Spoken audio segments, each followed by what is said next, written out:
Wanna know how to implement interfaces in Java?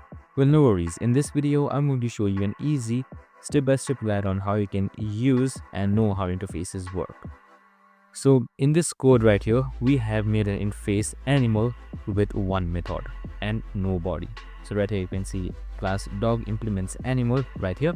So the dog class uses implements to give that method a body. So it must write the make sound method. It's like a contract. So if you implement it, you gotta define it. And that's it. Super simple and easy. You can just simply run this code up to see the results. And the implementation should be successful.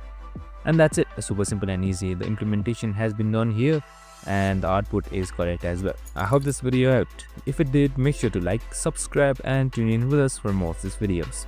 See you in the next one.